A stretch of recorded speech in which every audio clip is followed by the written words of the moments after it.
యజ్ఞం అంతా అయిపోయింది, పూర్తయింది.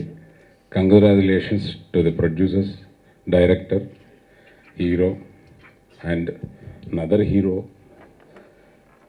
Music director, cameraman and all other technicians. First congratulations.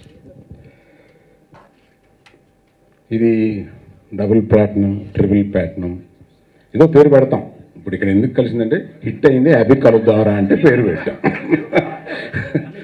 కొంచెం ఓపెన్గా అనుకోవాలంటే సక్సెస్ అయింది, మనం అందరం కలిసి ఒక చోట కొంచెం ఫంక్షన్లో కలిసి ఆ తర్వాత కొంచెం ఖుషి చేసుకుందామని అనుకుంటే దానికి ఒక పేరు పెట్టాలి. ఏం పేరు పెడదాం అంటే మొదటి నుంచి వాయించి ఇప్పుడు పీక్లో ఉన్న దేవిప్రసాద్ పేరు పెడదాం అనుకున్నాం. అప్పుడు దానికి డబుల్ ప్లాటినము, డబులే కదండి, ట్రిపుల్ పెట్టి ఉండొచ్చు సార్. ఆ మ్యూజిక్ హిట్ అయిన దానికి ట్రిపుల్ అని ఉండొచ్చు, డబుల్ ఏంటి, డబ్బులు వచ్చాయి. ఓ డబుల్ ప్లాటినం డిస్క్.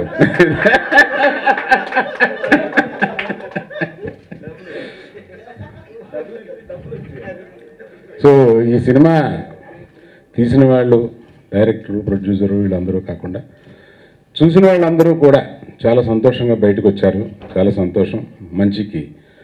బన్నీకి మంచి హిట్ ఇచ్చినందుకు దర్శకుడికి, నిర్మాతకి మా బన్నీ తరఫున, మా కుటుంబం తరఫున మేము కృతజ్ఞత తెలియజేస్తున్నాం. ఈ సినిమాలో మళ్ళీ ఎవరెవరు ఎంత బాగా ఏమేమి చేశారు అని అనేక సార్లు చెప్పాం. ఇప్పుడు మళ్ళీ చెప్తే ఇప్పుడు ఏం చెప్తాం, ఇప్పుడు చెప్పిందే చెప్పాల్సి వస్తుంది.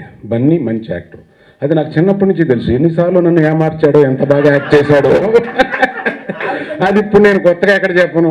వీడు మంచి యాక్టర్ అనేది స్కూలు కాలేజీ దగ్గర నుంచి నాకు ఏమి చెప్పాడు, ఏమి నటించి వెళ్ళి ఏమి చేశాడు, ఇవన్నీ తలుచుకుంటే వీడు అప్పుడే చాలా మంచి యాక్టర్ అనేది నాకు అర్థమైంది. కానీ దాన్ని ప్రాక్టికల్ డబ్బులు తెస్తుందని అనుకోలేదు. ఇవాళ డబ్బులు పట్టుకొచ్చింది. ఇంకొక మంచి సంఘటన ఉందండి, అది ప్రొడ్యూసర్స్ దీన్ని ఇంకా సెలబ్రేషన్స్ ఇంకా చేస్తూ ఇంకో మంచి ఫంక్షన్ ఏదో పెడతారు, అప్పటికి దాస్తాను. సో జూలై సక్సెస్ సందర్భంగా హోల్ యూనిట్కి కంగ్రాచులేషన్స్. ఫస్ట్ డైరెక్టర్ త్రివిక్రమ్ గారి గురించి చెప్పాలి. సో ఆయన డైరెక్టర్ కాకుండా ముందు నేను అడ్వాన్స్ ఇచ్చానండి, కానీ ఇప్పటివరకు సినిమా తీయాలి. సో అప్పటికి నేను ప్రొడ్యూసర్ కూడా కాలే, బట్ అప్పటి నుంచి త్రివిక్తోని ఆ రిలేషన్ ఉంది. ఏ సినిమా గురించి అయినా అనాలిసిస్ చేస్తూ మా సినిమాలు రిలీజ్ అప్పుడు ఫోన్ చేసి చెప్తూ ఉంటాడు. ఈ జూలై రిలీజ్ రోజు నేను ఫోన్ చేశాను, ఆయన ఫోన్ ఎత్తలే. కానీ ఏదో రకంగా, ఎందుకంటే హిట్ అయిపోయిన హ్యాపీనెస్లో ఉన్నాడు, ఫోన్ పోగొట్టుకున్నాడంటే ఇప్పుడే చెప్పాడు. సో ఈ సినిమా ఆ రోజు మార్నింగ్ షో నుంచే యునానిమస్గా 8 o'clock నుంచే ఫోన్ కాల్స్. అంటే జనరల్గా బన్నీ అంటే మాకు ఉన్న అటాచ్మెంట్ అందరికి తెలుసు. సో బన్నీ సినిమా అనగానే నాకు కూడా ఒక ఎక్సైట్మెంట్, తెలుసుకోవాలని 8 o'clock నుంచే ఫోన్ కాల్స్ వస్తూ ఉన్నాయి యునానిమస్గా అన్ని ఏరియాస్ నుంచి. బాగుంది అని. సో బన్నీకి ఫోన్ చేసి, అప్పటికి నేను సినిమా చూడలేదు, Bunny is a good after long time యునానిమస్గా ఒక సక్సెస్ఫుల్ సినిమా. లాంగ్ టైం అంటే ఐ థింక్ పరుగు తర్వాత, పరుగు కూడా కొంచెం సో అలా యునానిమస్గా టాక్ వచ్చింది. బన్నీ ఈజ్ ఏ కంగ్రాచులేషన్స్ అని చెప్పాను. సో త్రివిక్రమ్ తర్వాత నేను సినిమా చూశాను. అదే రోజు నేను దానయ్య గారికి కూడా ఫోన్ చేసి చెప్పాను, సార్ సినిమా బాగుంది అని. తర్వాత సినిమా చూశాను. అంటే అప్పటికి ఆడిటోరియంలో ఈ సినిమా బాగుంది అనేది మౌత్ టాక్ బయటికి వెళ్ళిపోయిన తర్వాత చూసే విధానం ఉంటుంది కదా మనకు, ఇంకా అప్పుడు మైనస్లు ఏం కనిపించవు. అదే ఫస్ట్ మార్నింగ్ షో చూస్తున్నప్పుడు అన్ని నెగిటివ్స్ ఏం దొరుకుతాయని అబ్జర్వ్ చేస్తాం మాలాంటి వాళ్ళందరూ. కానీ నేను జనరల్ ఆడియన్స్ లాగా సినిమా చూస్తుంటే ఇస్ ఎ త్రోట్ ఎంజాయ్ చేస్తూ ఉన్నారు. నాకు పర్సనల్గా బాగా నచ్చింది బన్నీ పర్ఫార్మెన్స్. త్రివిక్ గారు చాలా కొత్తగా చూపించారు బన్నీని ఈ సినిమాలో. అంటే నేను ఆల్రెడీ 2 సినిమాలు చేసేస్తున్నాను కాబట్టి తెలుసు. So super performance. ఇంటర్వెల్ సీన్లో అయితే ఇదే పర్టికులర్గా బన్నీతోనే అవుట్ అండ్ అవుట్ ఒక మాస్ సినిమా తీయచ్చు అనిపించింది. అంత అద్భుతమైన పర్ఫార్మెన్స్ చేయించాడు. ఇంకా ఈరోజు హీరో దేవి గురించి కొత్తగా చెప్పేది ఏమి ఉండదు. సో ఏ సినిమా చేసినా ప్రాణం పెట్టి చేస్తాడు. అంటే నాకు బాగా ట్రావెల్ అయిన మ్యూజిక్ డైరెక్టర్. ఎంత ప్రాణం అంటే సినిమా అయిపోయే వరకు కూడా, రీ రికార్డింగ్ అయిన తర్వాత కూడా వచ్చి కూర్చొని మిక్సింగ్లో కూర్చొని, సినిమా రిలీజ్ 3 daysలో ఉంటుంది, ఏం చేయడానికి ఉండదు, కానీ చిన్న కరెక్షన్స్ కూడా వదిలిపెట్టద్దని అంత హార్డ్ వర్క్ చేస్తాడు. కాబట్టి ఈరోజు నంబర్ 1 మ్యూజిక్ డైరెక్టర్గా సౌత్ ఇండియాలో, నో డౌట్ తెలుగులో కానీ తమిళ్లో కానీ నంబర్ 1 మ్యూజిక్ డైరెక్టర్గా పేరు పొందుతున్నాడు. ఇంకా చోటా గారు చెప్పాల్సిందేం లేదు. అలాగే ఇంకా పర్టికులర్గా చెప్పుకోవాల్సింది రాజేంద్ర ప్రసాద్ గారి గురించి ఈ సినిమా విషయంలో. ఎప్పటి నుంచో ఏమో చిన్నగా ఉన్నప్పుడు నెక్కర్లు వేసుకున్నప్పటి నుంచి రాజేంద్ర ప్రసాద్ గారి సినిమాలు చూస్తూ ఎంజాయ్ చేస్తున్నాం. ఈ సినిమాలో వేసుకున్నప్పటి నుంచి అంటే ఆఫ్టర్ లాంగ్ టైం బన్నీతో చేసిన కెమిస్ట్రీ సీన్స్ అన్ని అసలు సూపర్. బన్నీ కెరియర్లో is the biggest film. So బన్నీకి this the highest grosser film. So congrats Bunny and whole unit. It's congratulations. బన్నీకి ఒక సూపర్ డూపర్ హిట్ ఇచ్చినందుకు త్రివిక్రమ్ గారికి నేను థ్యాంక్స్ చెప్తున్నాను. ఫస్ట్ బన్నీ ఎంత ఆనందపడ్డాడో తెలియదు, కానీ ఈ సినిమా హిట్ కనగా నాకు బన్నీ కన్నా 100 టైమ్స్ ఆనందం నేను పడ్డా.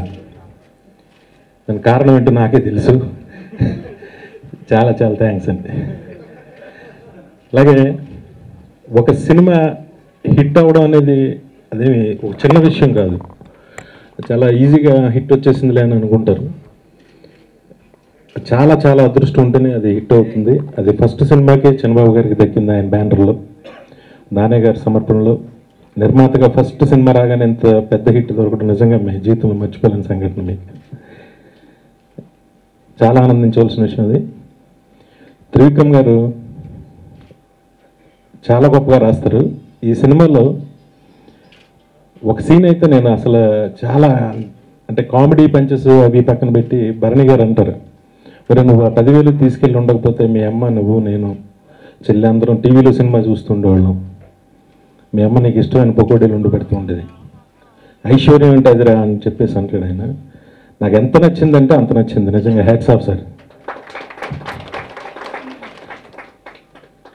నేను బన్నీకి హిట్ రావాలని నేను ఎందుకు కోరుకుంటానంటే సినిమా విషయంలో ఒళ్ళు హోనం చేసుకుంటాడు తను. అంటే సినిమా కోసం దేనికైనా రెడీ. తను అందంగా కనిపించడానికి తను తీసుకునే శ్రద్ధ, అసలు ప్రతిరోజు జిమ్కి వెళ్ళి అలా ఇది నేను చేయలేను, ఇది నాకు రాదు అంటే నాకు తర్వాత తెలిసింది. మా బెద్దనాలు షూటింగ్ చేస్తున్నప్పుడు చెయ్యి ఇరిగింది. అలాగే షూటింగ్ చేస్తా ఉన్నాడు. వచ్చిన తర్వాత తెలిసింది అది చాలా పెద్ద ఇదైందని. నేనేదో సింపుల్ ఆపరేషన్ ఆస్ట్రేలియాలో జరిగింది అంటే నేను సింపుల్ చిన్న హోల్ ఏమో అనుకున్నా. ఈ సినిమాలో బనీయంతో ఉన్నప్పుడు చూసి ఇదేంటి ఇంత పెద్ద ఆపరేషన్ ఏంటంటే ఫోన్ చేశాను నేను. అప్పుడు చెప్తున్నాడు చాలా పెద్ద ఇదైందని. చాలా బాగా చేసావు బన్నీ, మళ్ళీ క్యూట్గా ఉన్నావు సినిమాలో. అలాగే చోటా గారి ఫోటోగ్రఫీ. గీతాంజలి సినిమాలో వానపాట నాకు చాలా ఇష్టం. ఆ రెయిన్ ఎఫెక్ట్ ఈయన వానాకాలం అనేసి ప్రతి సీను ఆ రెయిన్తో తీశారు. ఈయన ఎంత బాగుందంటే అంత బాగుంది.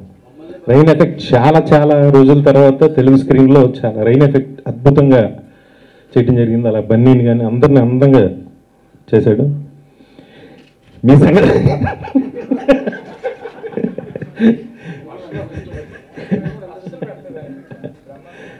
బ్రహ్మానందం గారి కోసం కొత్తగా చెప్పేది ఉంది. ఇందాకే షూటింగ్లో కలిసి చెప్పుకున్నాం. బ్రహ్మానందం గారు మీకు అందం ఎందుకు సార్? మీరు నవ్వించడమే అందం. ఆయన అది దొరికిపోయే దొంగ ప్రతి సీను పండించారు. ఆయన చైన్ దొబ్బే సీన్ అయితే చాలా బాగా అనిపించింది. రాజేంద్ర ప్రసాద్ గారు ఆయన హీరో ముందు అంత పెద్ద ఆఫీసర్ అమాయకంగా నటించడం మాకు చాలా బాగా. ప్రతి సీను వాళ్ళిద్దరి మధ్య నేను అనుకోవడం చాలా స్క్రిప్ట్లు రాసేస్తారు ఈయన. వీళ్ళిద్దరు కెమిస్ట్రీని పెట్టుకుని ఒక మంచి హిట్ నానే గారికి, చంద్రబాబు గారికి, అందరికీ వచ్చినందుకు ఆనందిస్తూ, ఈ సినిమా మొదటి హిట్ మ్యూజిక్ సాంగ్స్ రిలీజ్ అయిన దగ్గర నుంచి బన్నీ దేవి చేసిన మరేంటో, దేవికి బన్నీ అంటే ఎందుకంత ఇష్టం నాకు తెలియదు. ఎన్ని సినిమాలు చేస్తే అన్ని సినిమాలు సూపర్ హిట్ అయ్యాయి. ఈరోజు హీరో దేవి, వీళ్ళ కాంబినేషన్లో ఇంకా మంచి సినిమాలు రావాలని మనస్ఫూర్తిగా కోరుకుంటున్నా. Thank you very much.